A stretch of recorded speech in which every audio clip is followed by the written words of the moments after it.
Thank you so much. KLIQ. I'm Dwayne Shigg, and this is the Encouragement Show, the place to talk about your passions, products, and possibilities. And we have a fabulous show today. And I know you keep saying you said that last week, and I said it last week, and I meant it last week. But we're going to have a great show. We've got some fabulous guests.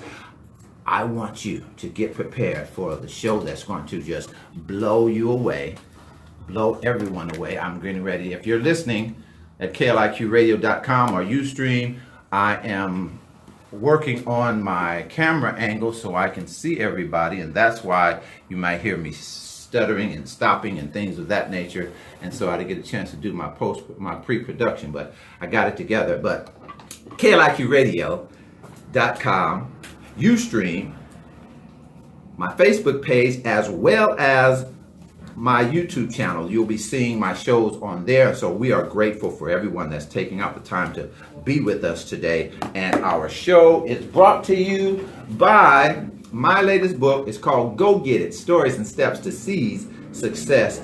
There are some encouragement quotes in here, some motivational messages. There's a chapter called No More Excuses. There's a chapter called You Can't Alter Your Past, but You Can Author Your Future. And one of my favorite chapters is called When the Dream is Big Enough, the Facts Don't Matter. And some of the encouragement quotes you might read is one is on page 40. It says, forget regret so you can go get what's next. And so this book will encourage you, will strengthen you. You can get your copy at Amazon.com. Just go to Amazon.com. Put in Go Get It and my name. Or if you wanted an autographed copy for a limited time, you can go straight to PayPal, pay for it there, $18 there, and I will have you have a copy sent to you, an autographed copy sent to you. And so I want to thank you all for being a part of the show. I want to thank you all for patience with me while I get this together. I just don't like the angle, but I'm going to work it all out. And our show today, what you're going to hear from Miss Marsha Bullock. She's going to be our first guest, author, entrepreneur, and she is, I don't want to use the word hustler because that doesn't sound good, but she gets it in terms of the marketing, and the ideas and things that she's used really has inspired me. So we'll be talking to her about her new book and about a forthcoming children's book that is going to blow you away. It's going to be real helpful. And then we have two young ladies that are young ladies. See, I'm an old person, that's why I said teenagers. But they're young ladies, and they have their own business, their own jewelry line, and they're not even 16 yet. And so they're going to come and talk to us about doing some great things in business. And so that's what we're doing today on the Encouragement Show. And if any of you as sponsors want to be a sponsor on the show, we have some people that need to know about your product. So they need to be exposed to your product, and you can be expanded by our listeners. And so if that's your desire, you want to talk to me about that, contact us at drshig@gmail.com. I can guarantee you that we have a package that will fit your pocket. And so we're getting started. We have our first guest, Miss Marsha Bullock. She is an author. She's a businesswoman. She does a lot of other things, and I'm so glad that she's with us today. How are you today? I'm good, and you? Thank you for having me. Not a problem. I want to have you talk to us a little bit, just give us a quick introduction before we jump into our conversation, because you're doing a lot of great things, and I want to make sure that people get to know you, people get to find out what you're doing, and just quickly give us an introduction yourself. Tell us what you do. Well, I'm Marsha Bullock. I'm an author. I'm also a teacher. Okay. I teach pre-K. I'm an author of 3 different genres. I have fantasy. I have children's books, and then I have what we call urban fiction. Okay. I'm a mentor, teacher at times. I'm a mother of a college graduate. I'm going to be a grandmother. I'm always out in the community. I work with a group. It's called Ladies in Motion. And and so you're busy. Kind of, sort of. Getting it in. Yeah. So you see me all the time. I'm always out here. The main part of that I'm trying to work on is marketing my book. Okay. You know, I'm trying to get it exposed. and let people know what I'm writing, what I'm doing. Okay. I have these 2 latest projects that I have, and then I'm working on a new project. Okay. And we want to talk about that. How long? So overall, how long have you been writing? This is my 5th year. Writing. It's my 5th year writing. Why did you start? That's a 2-part question. Why did you start, and what does writing do for you? Well, I started because it was my passion. I Okay. always wanted to be an author ever since I was a little kid. Okay. I wanted to be an author. I used to write plays at school. Oh, okay. Like little plays, teachers Right. us put them on. And then I really started writing. I had a daughter. She went away to college. I had free time. Okay. Both of my kids were adults. And I just started writing. It's what I wanted to do. I was scared at first to do it because I didn't know how to start. Okay. And then I didn't know how to start. I didn't know where to start at. Like, where do you start at? Right. So a friend of mine would write these articles, and she said, Marsha, just sit down and start writing. And that's what I did. I didn't know I had a style until I talked to a literary agent. Okay. And so my style was I write in the third person. So someone's always telling the story. Oh, okay. Never knew that. Okay. So along my way of writing it, I learned a lot of things. I learned editing, marketing, just different things that deal with the book itself. Right. Because writing was the easy part. Okay. That's the easy part. Like I could do that all day. Right. You know, and then I just started writing. At first I would write, and I would write something down, and I would be scared about what someone would think about what I wrote. Right. So I would delete it. And then I just started writing from the heart. From then it was just easy. It was just like flow naturally. Like it was just something that I did. It was something that I could do. I could turn anything into a story. Question. You said something interesting. What other people think. How to help our listeners, our people who are writers, people who are singers or whatever, sometimes that's always an issue, what other people think. Why did that bother you or affect you, and then how did you get over it? Okay, you at want to first help somebody. It bothered me because I had my parents reading the book, I had my kids reading the book, I had people from the church or people that I'm close to, and some of the content in the book was, you know, maybe a little vulgar or a little, but it was the way that I expressed it. Okay, and so, for that particular character. For that character, what they were doing. And it was the vision that I had. And so at first I would stop. And then... Because of what they said? Because of what I thought they would say. Okay. Oh. Yeah, and so I didn't want to like embarrass anybody or, you know, embarrass myself. You never know if someone's going to like your work. Right. And so what I did was I started following all these blogs and listening to all the rest of these readers. Right. And the thing that they would say was, well, just write whatever you feel. Right. And then that's what I started doing. And when I started doing that, I would release all the things I had in my mind so I could move on and get more things in my mind. That word release. You know, I would release the thoughts that I had. And so I understand that sometimes my books are not for everyone. Right. Because everyone likes something different, but the ones that I do write for, I write for them. I don't want to give. I don't want to. Wait. Say that again. I like that. You know, the people that I do write for, because my book is not for everybody. Okay. Everybody may not want to read urban fiction. Right. Everybody may not want to read about vampires and runaway slaves. But the people who do want to read and you just made that up. You don't really write about vampires. Yes, I do.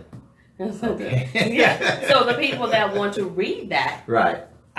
I'm here for them. Okay. You know, and then once I found out my audience, then I kind of cater to them. So you have to realize, who are you writing for? That's key. That's the key. Like, and when I'm writing for my children, I have to remember, okay, well, I'm writing for these children, and there's always a lesson in this book. Okay. Whether it's mental health, whether it's inclusion, whether it's accepting everybody for who they are, there's always a message in the book. Okay. And so you kind of answered it, but I want to touch on it again because so many people have an issue of what people think. They get stuck. Tell us again how you got over the issue or the problem of being bothered by what other people think to the point where it stopped you. Now, you know, you do want to be concerned to some degree because you're writing for the public, but not to the extent not where to the degree where they're going to change the content of what I'm writing about. Right, or stop you. So how do you get through that? I got over it was because I had to identify who my audience and what they like and what kind of books they like to read. So I started picking up different books in my genre, like and started reading those. Okay. Oh, okay. And so the people that I'm writing for, that I'm reading, they're not offended by maybe this word or that word. Okay. And they're not offended by other things, but I'm always trying to reach new audiences. So I had to figure out what they like. Okay. And so in my mind, when I was writing this book, The House of Foray, this book is totally out of my genre. It's fiction. And so there's a market for fiction. And the stories are just in my head. Okay. You say they are? Yeah. So okay. I just write what I feel. And then I just develop the story from there.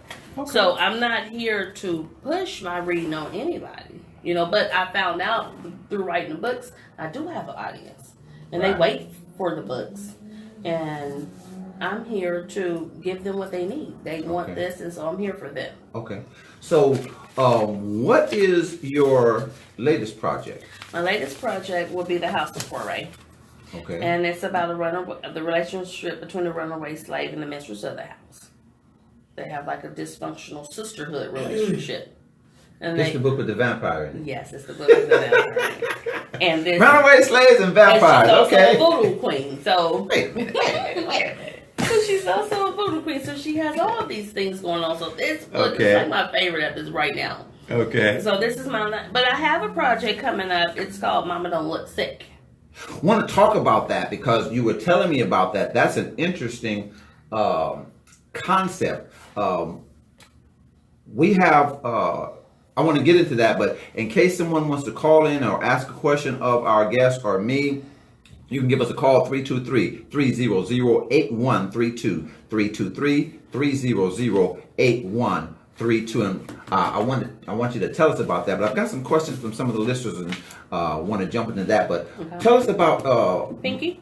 Oh, well, no, Mama Doesn't Look Sick. Mama Don't Look Sick? Yeah. Okay, the book is about a little girl who lives with her grandmother. Okay. And she lives with her grandmother because her mother is sick. And so the mother comes to pick them up every week to have a day with them. Okay. So on this particular day, the little girl doesn't want to go because she's like, you know, my mother is not sick. She just left us here. She doesn't want us. Right. And so the grandmother tries to explain to her that her mother is not physically sick. Her mind is sick. So the little girl is trying to understand, like, how is my mother's mind sick? Because her mother doesn't look sick to her. All the things that she does, like when she's sick, she didn't eat chicken noodle soup. Right. She didn't get into bed. She didn't go to the doctor. She didn't get a shot. Like, and so the grandmother's trying to explain to her, like, your mother's mind is sick. So the little girl still doesn't understand. She doesn't want to go. So she ends up going with her mother. She ends up coming back, and she can't find her grandmother. That is an interesting concept. What do you expect? It's like from that? It's a open. What can the reader expect from that? Why did you write that? I wrote it for two reasons. For a couple of reasons. I wrote it because we, as minorities, African American people, we don't really talk about depression and mental illness and anxiety and things like that. Right. So little kids are not aware of it. You know, we told people when their mind is sick or whatever, go to church and pray. Right. And you're gonna be okay. Okay. But sometimes that's not enough. Right. And so the kids... Do something after you finish praying. You got to do something. After you finish praying, you got to do something. You get yourself together. Right. So children are watching their parents suffer from anxiety and depression and just stress all day long. They don't know how to deal with it. And the parents, you know, sometimes we don't see little kids as...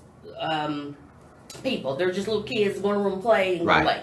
Right. So sometimes if a child is trying to talk to their mother and their mother is suffering from any like mental illness, depression, bipolar, whatever, little children don't understand it. So I wrote this book as a gateway for a conversational piece. Ooh, that's where you can read this first and let me get into what's really going on. Okay. Because sometimes adults have a lot of pressure that they don't even explain to the children. You know, I work with a lot of children and I see a lot of parents all day long and they're busy. You know, they're working, they're going to school, they have to do this, they have to do that. And the kids don't understand that. So if something happens where the mind is sick, the children don't understand it. But they will if they may not understand the whole concept, but they'll understand that her mind is sick. Okay. And so when the little girl comes back, she can't find the grandmother. Okay. So she goes into this anxiety. And, you know, her palms start sweating and her stomach gets bubbly and she gets sweaty and she's running all over the place where her grandmother would be at. And so the grandmother finally shows up. Okay. And so she, she's having, the little girl's having anxiety herself about maybe her grandmother's going to leave her too. So she's having a moment. Good. So it's something that opens up the door to deal with it. That open the door. It's a little heavy. Right. But the way I'm writing it, it's still kid friendly, and it's for the kids. It's a learning tool almost.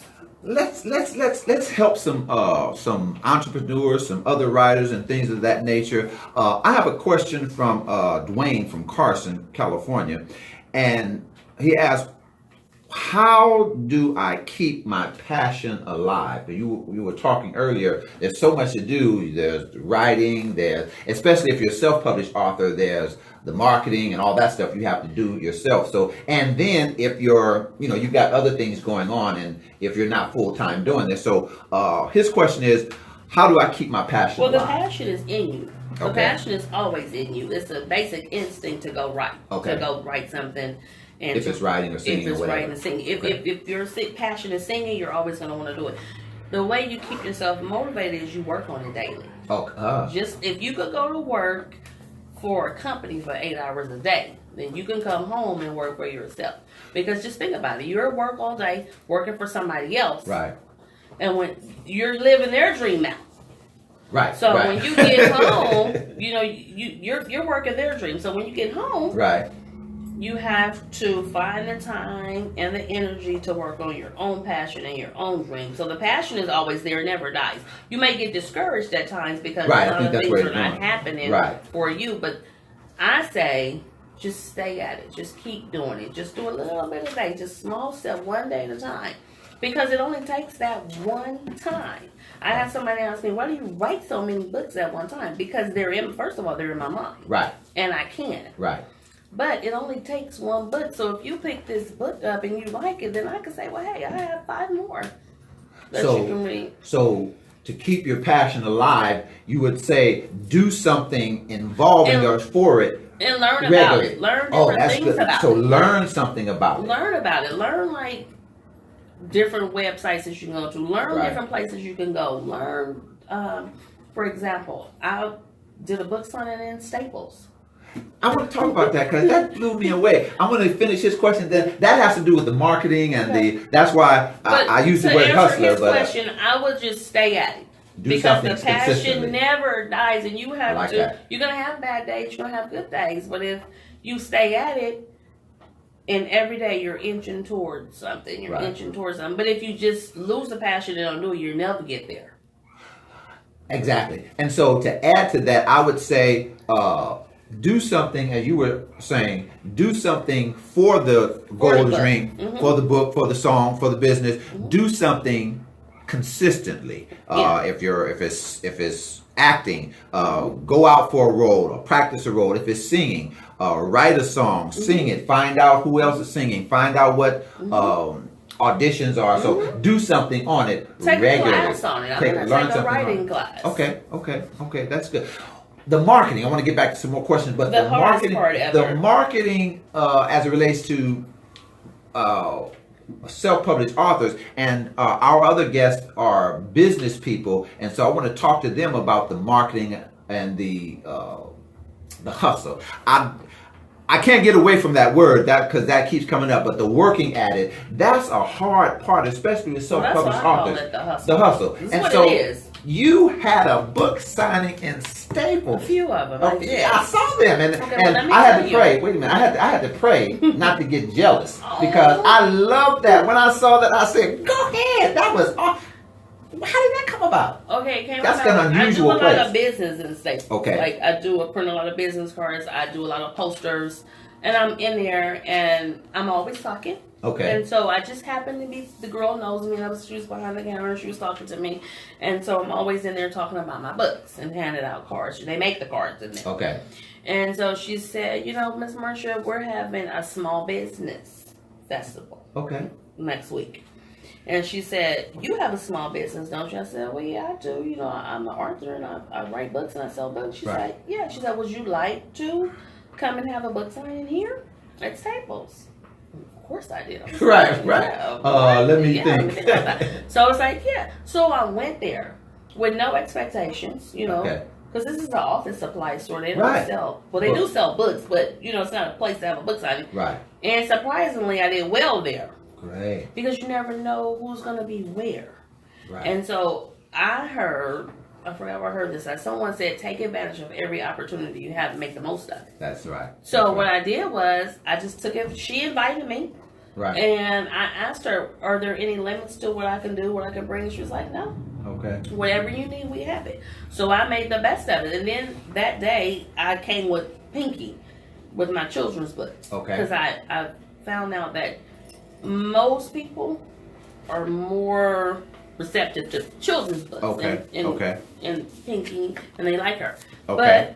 But then I did well, so they said, do you want to come back tomorrow? Right. And you know, you can't say no. I was like, well, if I say no, I'm going to miss the opportunity. Why would you? So what I did was, I said, well, you don't have other books. Okay. I would like to bring my other books. So the next day when I came back, I brought all my adult books. And so I took total advantage of that opportunity. And I met some very interesting people there. So I met just different people and got their exchange cards and talked to a lot of people. But it was a place that I normally would not think of having a book signing at. That's what I wanted to ask you, because I asked you, I was going to ask you what's the most unique place that you had a book signing. That would probably be it. But well, let me think about that. Okay, I'm having some like okay, I want to deal with that. I wanted a nail shop one day. Okay, I want to deal with that. But I wanted to ask you, the opportunity was, she asked you, but it was because you had developed a relationship. Because I developed a relationship with her. So I would, with the store itself. Right. So I would go in there and I would get supplies for my classroom. I would go in there and get supplies for my book. So I was always in there, like blowing posters up and getting business cards made and having her print stuff out. Like one time I went there and I wanted her to print out the cover of my book. This is how I built a relationship with her. Right. And she said, well, ma'am, I can't print the cover of the book because you don't own the rights to the book. Okay. You know, it's a copyright thing. So I just turned the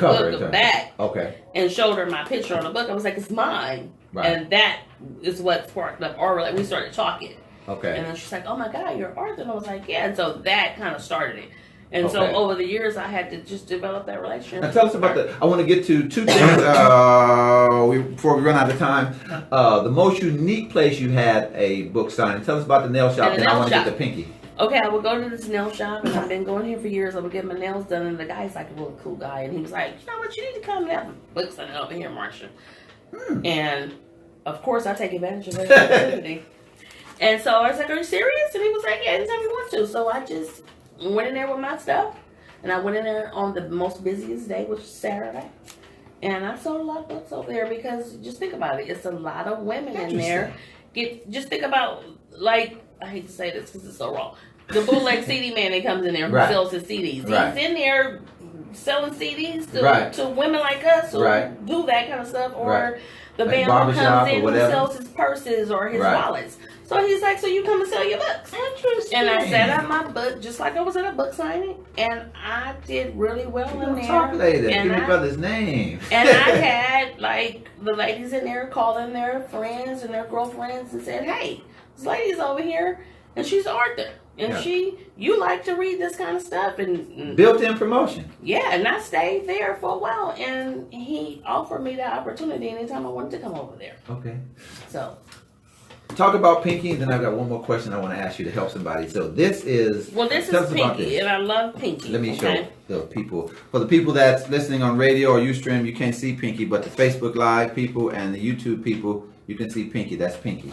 Okay, so this is my first children's book, and let me tell you about this. I really didn't want to write this. Oh, really? Because this wasn't my passion. I work with kids all day. Nobody wants to go home and write kids' books. So I was talking, but it was in you. It was in me. I didn't know it was in me. It was in me. So when I was talking to my mom one day, and she was like, you know what? Can you write a book with no cursing, no sex, no violence? And I was like, no, no. And I thought about it. Like, no, I don't want to write that. So I thought about it. That's my audience, huh? Yeah, because that's my audience likes that kind of stuff. So I thought about it, and I was thinking, like, what book could I write? And then my mother used to tell me a story all the time about when she was a little girl, she suffered from pain in her leg every time the weather changed. Okay. and her grandma told her she had weather legs. Huh. And so I really wrote this book for my mother to kind of like, okay, here you go. But once I started writing it, it was like, hey, this is so cute. Okay. And so the little girl has a brace on. You can see it on the book. She has a brace on. I never said why she has a brace on. Okay. You know, she could have lupus. She could have arthritis. She could have a number of things. Right. All they know is she has pain in her legs. Okay. So she wakes up and she goes to school and tells all the kids it's going to rain. Because her grandmother told her anytime the weather changes, that's why her leg is hurting. So her leg is hurting that day. And so when she gets to school, she tells her teacher, Miss Sugar, her teacher's name is Miss Sugar, that it's going to rain. And she's like, no, it's not going to rain. So her and her classmates spend a day looking for rain, and she ends up telling them like the old wives' tale. And so this book is like really cute because it has like raindrop words in it, and those are raindrop words. Those are like keywords to look for when you're reading a book like old wives' tales or doubt or crept or disappointed. Let me ask you a question as we prepare to close. Let me ask you a question. What has been the best piece of advice that someone has given you as it relates to your writing? And the greatest advice I ever got. I did a book signing at Toyota at their Black History program, and I met an author named Pamela Samuels. At Toyota corporate or at a dealership? Toyota corporate. Okay. They had a Black History program, and I ended up talking. She was having a bad day. Okay. And I ended up just talking to her. Okay. And she kind of eased up, and we started talking, and she just started giving me advice.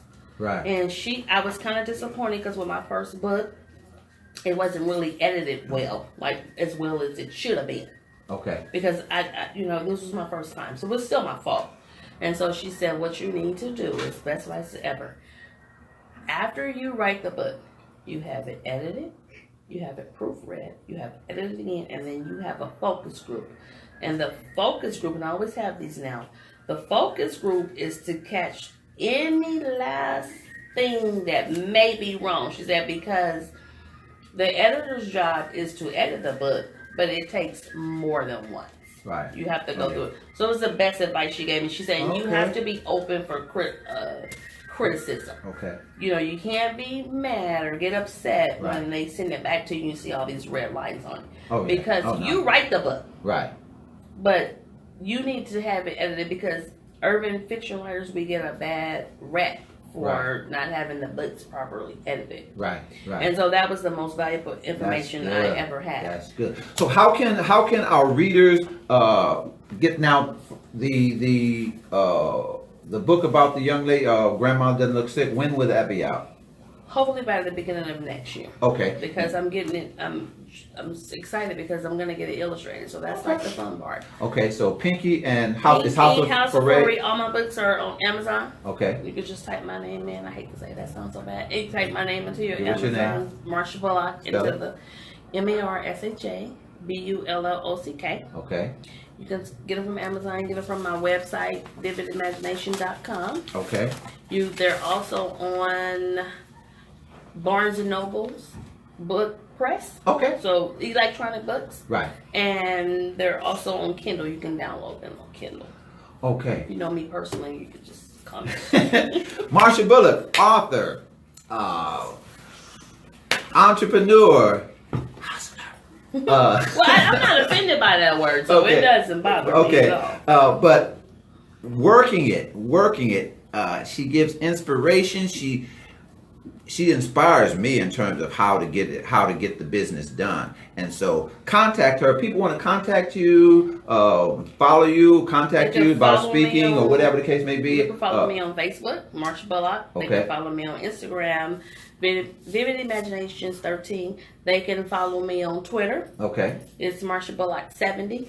Okay. And they can find me at vividimaginations.com, my website, or they could email me at pinkiesweatherlegs@gmail.com. One more time. pinkiesweatherlegs@gmail.com.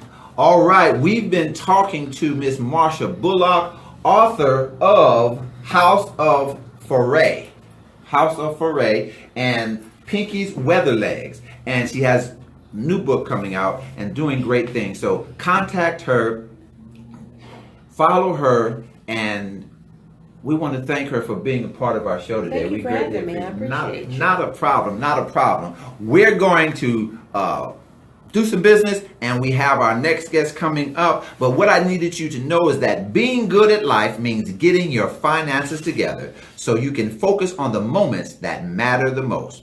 With over 170 years of expertise, New York Life Insurance Company provides you with the benefits you can enjoy while you're, well, living. So give Paul, your New York Life agent, a call. Paul can help you build a solid future to help you and your family be good at life. You can reach Paul at 562-283-9045 or look for him at newyorklife.com/agent P. Dozier. That's P-D-O-Z-I-E-R. Thank you so much, Marsha. Thank you for Greatly having appreciate it. No problem at all. As I told you, we have some young ladies. I want to first of all say thank you to Marsha for being a part of the show, helping us and just enlightening us and then growing you and strengthening you and helping you with all the different information. And so with her books, and she was so gracious. She came here. She was on my show before, and she did one of my book events, a selfie author showcase. So I really appreciate her for being a part of the show, for helping me do the things that do those things. And so we are appreciative of that. Now, along with Marsha, we have these two young ladies. They're going to blow you away. This camera is getting on my nerve because I got to figure out how to get rid of these bubbles. I hate these things. I'm sorry. There we go. Things work out when you know what you're doing, don't they? So, I'm going to need you all, if you have any comments, I need you to write the comments down. But if you have any questions, I need you to call me, because I've gotten rid of the bubble quotes because I can't stand them. They get in my way. And until I figure out how to work it out, this is what I have to do, because I have to be able to talk to these young ladies. And so we have these two young ladies that are with us today. Give us your names. How are you? I'm Lyrique. I'm Nanai. And your last name is? Keller. We thank you for so much for being here. I met these two young ladies at a event a little while ago. There was an event where vendors were there selling their things, and I began to talk to them. And then I saw their mother, and I realized that we knew each other from a workshop that I taught for ministers. And we got to talking, but when I saw what they were doing, it just blew me away, and their story is incredible. And so we're going to be taking some calls, taking some questions. If you have any questions for these young ladies, you can contact us. You can call in at 323-300-8132. 323-300-8132. Now tell us, give us a brief introduction about yourself, what you do, and who you are before we jump into the conversation. Because when I first heard what you guys did and why you did it, I was just blown away. And so tell us a little bit about yourself. What is it that you do? Well, we have a jewelry business, and it started from, we wanted to get scholarships to college. Speaking of microphone. We wanted to get scholarships for college, and we wanted to be able to pay for college if we didn't get scholarships. Wait a minute. How old were you when you was doing that? She was about 10, I was about 11. How old are you now? 14. How old are you? 13. 10 and 11, and you started a business so you could pay for college. Yes. Yeah. At 10 and 11, that's the way you was thinking. Yes. This is for your mama and your daddy. Danielle, this is for you, Mr. and Mrs. Jones. Where did that thinking come from at 10 and 11? I mean, when I was at 10 and 11, I wasn't thinking about college. I was thinking about beating people up. Well, our mom said that she wanted us to pay for college. Okay. She wanted us to get a scholarship. Okay. So we decided we would start doing something to make money for ourselves. You decided you was going to do something to make money for yourselves. That is crazy. I love it. I love it. I love it. And so, how old were you again when you started the business? I was about 10 and she was 11. And so what business do you all have? We have a jewelry business. And you guys do stuff in harmony like you just did also. Huh? You have a jewelry business. So what type of jewelry? men's bracelets, ankle bracelets, earrings, sets, stuff like that. Oh, so you have men's stuff too? Mm-hmm. Okay, how come you didn't have none when I saw you at that Saturday? You just had men's. We did. You didn't tell me. I didn't see none of it. You just showed me stuff for my wife. Not that I have a problem with buying stuff for my wife. Come on, Shelly. But I didn't see none of that in the men's stuff, really. So you have stuff for men and women? Yes. Oh, so you guys buy this wholesale and sell it retail, or how do you get the jewelry? We make it ourselves. Started a business to go to college, and you make jewelry, as my granddaughter would say, your own self. Mm-hmm. This is some of the bracelets. Okay. Now, if you're on KLIQradio.com, you can't see. If you're on Ustream, you can't see. But Facebook Live or YouTube, this is some of the jewelry that they've made, and they sell it. This is great. I love that. I love that. What kind of reaction? Well, first I want to know the name. What is the name of your business? L&L Luxuries. L&L Luxuries. Yeah. And so I know where the L&L came from, but the L&L Luxuries, how did you come up with that name? Or who came up with it? How did you come up with the name? We came up with the name because we wanted both our initials to be in it. Okay. So that both of us were in it. Okay. And then the luxuries just describing what it is. Luxuries because we thought we were luxurious. Okay. Okay. Well, you are. You are. Great. So your motivation for doing this was to make money for college. Yes. Okay.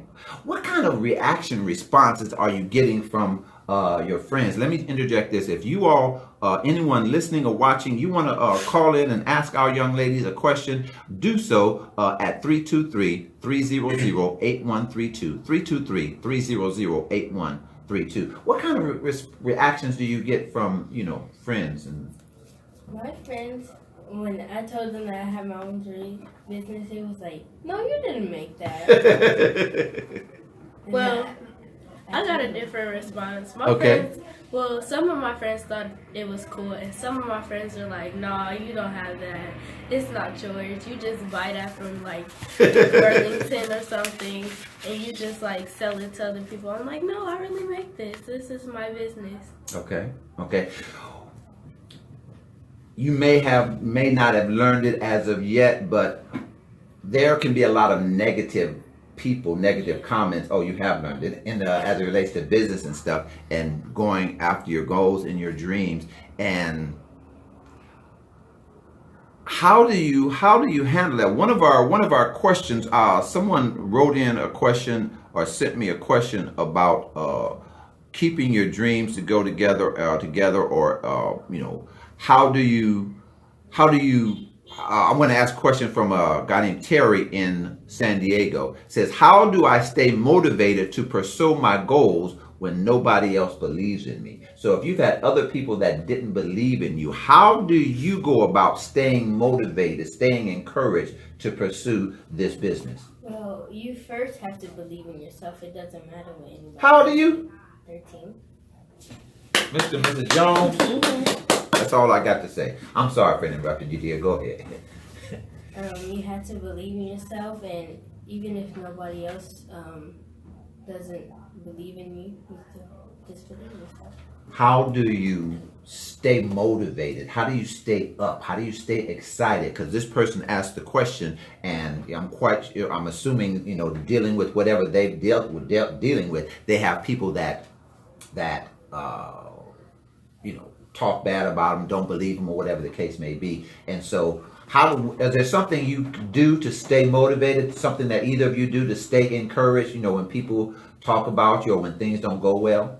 Well, one thing that we do is my mom takes the bracelets to her job, and when she comes back, she tells us that we have orders. Okay. And that's always motivating, isn't it? Yeah. And we pray and we motivate ourselves. Like, under pressure is motivation. Wait a minute. What did you say? Under pressure is motivation. I love it. You can pray for me that I don't steal that, but okay. Okay, I'm sorry for interrupting you. Go ahead. So under pressure is motivation, and it just helps us to do it better, and it helps us to have fun with it. Helps you to have fun with it. So it's something that you do. So business can be fun. Yes. Yeah. Business can be fun. So you have to. Would you say that there needs to be some element of fun to keep you going? Yes. Okay. So you found that under pressure, you do things to keep yourself motivated. Yes. Okay. And so you may have to do that because sometimes other people aren't going to, come to your rescue. So you encourage you. Yes. So what kind of what do you attribute, or where did the mentality to work hard under pressure is motivation, and the things that you've been talking about, where did all that come from? Where did all that come from? Our mom and our dad. Okay. So they've been your biggest supporters. Yeah. Yeah. And our grandmother and all our family. Okay. So the idea for business, do you get those? Do you bounce ideas off your parents? And like when you're figuring out a design for the jewelry, Yeah. how do you come up with the designs? Is that something you guys collaborate on, or who's the oldest? You? Me. Okay, so you have a program on Well, we just sit there and we just put stuff together. And we just look at it and see, if this is gonna work, is this gonna work? Does it look good? Is somebody gonna buy this? Okay. Will this look good on somebody? And we'll try it on. We'll ask our dad to try it on if it's for a man. Okay. We'll measure his wrist and stuff. And that's how we just come up with it. Okay. So how do you get the jewelry out? How do you sell it? Well, we'll take it to school. My mom will take it to her job. We take it to church. My mom shows pictures on Facebook. Okay. And people just buy off that. Okay. And so in terms of, as I was talking to Miss Marsha, for authors, such as, herself and myself, self-published authors, marketing and promotion, that's the one of the most difficult things. Is that as big an issue in your business, marketing, or is that like the biggest hurdle, promotion and getting the name out there and different things of that nature? That's one of the biggest hurdles? Yes. Okay. So what would you say has been, other than that, what would you say has been your biggest block in terms of doing the business, and how did you get over it? The biggest hurdle, stepping stone, thing that tried to stop you, what has been the biggest one? People not buying stuff. Okay. And so how do you handle that? I mean, do you get discouraged, or how do you handle that? No, we just keep our heads up. We just think, somebody will buy something. We still have more customers. We always have loyal people who will buy stuff continuously. And we just go off that. Okay. So I guess that's pretty much the same in business, dealing with, especially when you're dealing with, clientele or customers and things of that nature, dealing with those type of things. What advice would you give other young people about, doing business, starting a business? If you have a dream, keep dreaming it, no matter what anybody else thinks, and don't let anyone change your dream. Okay, I like that. Be confident, keep your head up. Don't let anyone talk in your ear and you just do what they say. You just do what feels right in your heart. Okay. I have a question from a Kim in Las Vegas who asks, when you don't meet the goals that you're striving for, what do you do? So if like myself or Miss Marsha, we want to sell 200 books or 20 books or whatever, and that doesn't happen. When you have a certain a design that you're trying to make and that doesn't happen, or you want to sell 20 bracelets this week and that doesn't happen, what do you do? Well, you find something else that will help you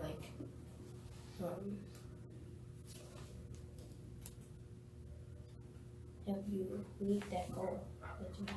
Okay, so that plan didn't work. So you don't change the goal, you just change the strategy, basically. Yes. Oh, okay. So I guess that kind of, someone else sent me a question about having a plan B.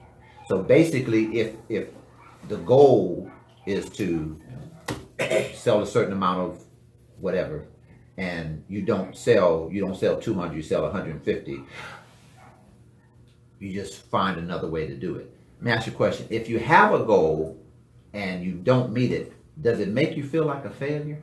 No. So what does it do for you? It motivates us to keep trying.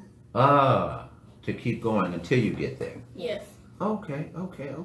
So do you have other friends your age that are doing, business things like you all? Or entrepreneurs like you all? No. I have friends that make socks, like they customize socks and t-shirts and stuff. Really? Okay. And so you all talk about business things together, or how do you grow in terms of your business? We don't talk about it. It's just that we just know about it. We like, oh, that's cool. You do this. You do that. Mm-hmm. Oh, we should like do this together sometime. Okay. What is? And I want to ask you the same question I asked Marsha. What has been the best piece of advice that you've received as it relates to doing your business?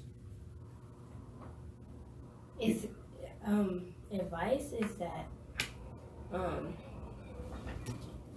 some people told us that it's good that we're young entrepreneurs. Okay. And that we need to keep going. Okay. What has been the biggest or the best lesson you've learned in doing this? The best lesson I've learned is not to argue while we're selling. Because somebody might snatch our stuff while we're not Not to argument with the customer or with each other? With each other. Oh, sisters don't do that, right? and learn from the customers. Interesting. That's the best lesson you've learned. So not to argue. So I would say that's a way of saying keep it professional and not personal, right? Yes. Oh, okay. So not to argue in front of the customer. And what's the last thing you said about the customer? Learn from the customer. Yeah. So what type of, when you say learn from the customers, what have you learned from some of your customers? One thing I learned is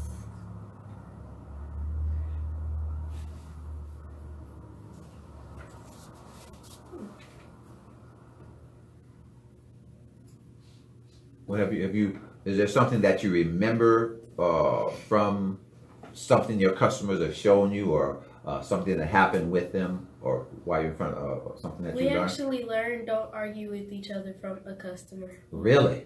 Were you guys doing that and they checked you, or they just told you about it? They checked us. Okay. Whose fault? Don't worry. It's only 7,000 people listening. Whose fault was it? You can tell me. It was both of us. Good answer. Especially with your mother and father sitting right here. Good answer. And so you learn that, and that is very good. So you learn that at this particular age, and that can help you in the future to keep it business and not personal. Yes. We're getting ready to close out, but how do people get in touch with you if they want to follow you, they want to get some of your jewelry, because you're here in California, Southern California, but we have people listening and watching everywhere from Fontana to France and Pasadena to Peru. So literally, there's a lady that listens to our show with regularity from France, and our GM Shelley was telling me one time she got a letter or email from a lady in Peru. And so we have people all over. So if someone wants to contact you about some of your jewelry, how do they get in touch with you? They can when they buy our stuff, we give them a card with the contact number, and also my mom puts. No, I'm talking about the people listening right now, the people in Peru. You can reach us on the number 323-806. Wait. You want to do that? Mm-mm. Go ahead. No. My Facebook page. Give us a Facebook page. What's your Facebook? Danielle Jones. Danielle Jones. Danielle Jones. DANYETTEJONES. Okay, that's Facebook. Do you have an email address or something like that where people can contact you if they do want to?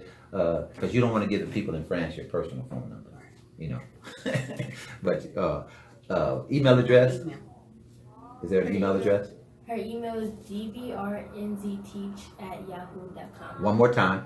dbrnzteach@yahoo.com. All right, and you can follow on Daniette Jones on Facebook and that email address. If you want to contact these young ladies, if you want to, I move that mic so they can see these young ladies. I told their mother, and I'm glad their father is there, these two young ladies have the second prettiest smile I've ever seen in my life. The first one belongs to my wife, but beautiful. But you want to contact these young ladies. You want to get some of their information, buy some of their jewelry, contact them at the information that was given. And I wish you all nothing but success because you're doing a great job. I really appreciate you for taking out the time. And Mr. and Mrs. Jones, thank you for allowing them to come on the show. I greatly appreciate it. And thank you so much for the great job that you all have been doing. This is the Encouragement Show, the place to talk about your passions, products, and possibilities. And we get inspiration from great young ladies like these young ladies and Miss Marsha on doing great things. You've got a goal. You've got a dream. You can do it. They've shown us, they've talked to us about the different things and steps and things of that nature that you go through. And so just like they did it, you can too. And I want to encourage you to follow me on Facebook. Join me Tuesday mornings, 6:30 a.m. for about 10-15 minutes of encouragement, your morning encouragement. And also, if you missed any of this show, any of my other shows, you can find it on my Facebook page at Your Encouragement, and Mint is spelled M-I-N-T, or on my YouTube channel, Dwayne Shigg, Your Encouragement. You can see some of the other videos. If you have a business, a book, a product, or a service, consider being a sponsor of the Encouragement Show, because it's the place that we talk about your passions, products, and possibilities, and people, our listeners, need to be exposed to what you do, and your brand and business can be expanded by our listeners. Want to remind you, get your copy of my latest book, Go Get It, Stories and Steps to Seize Success. You can find it at Amazon.com. Put in Go Get It and put in my name, Dwayne Shigg, S-H-I-G-G. Also, for a limited time only, if you want an autographed copy, you can go to PayPal. You can pay $18 for it. You put in drshigg@gmail.com, and then we will send you an autographed copy of my latest book. This has been a fabulous show. I told you all that we were going to have a great show. If you saw my Facebook page, I was telling you that we were going to have a show that will ignite you and excite you. And between these young ladies, Lyrique and Lyrique and Miss Marsha, I'm quite sure you've been excited and ignited to do some great things. We're going to be closing out the show in about 40 seconds. My Facebook Live audience, stay with me for about a minute or two. But to the KLIQradio.com audience, I want to thank you for helping us help other people. And I want to ask you that are watching, share this and help me help somebody. You can view this, you can listen to the show at KLIQradio.com. You can find it on Ustream. You can also see it on my Facebook page, Your Encouragement, M-I-N-T, and on my YouTube channel, Dwayne Shigg, Your Encouragement. And as always, I want you to stay encouraged, and remember, just because others don't see it doesn't mean that you can't be it. I'm Dwayne Shigg. This is the Encouragement Show, the place where we talk about your passions, products, and possibilities. You stay encouraged. Thank you, ladies. I greatly appreciate you all.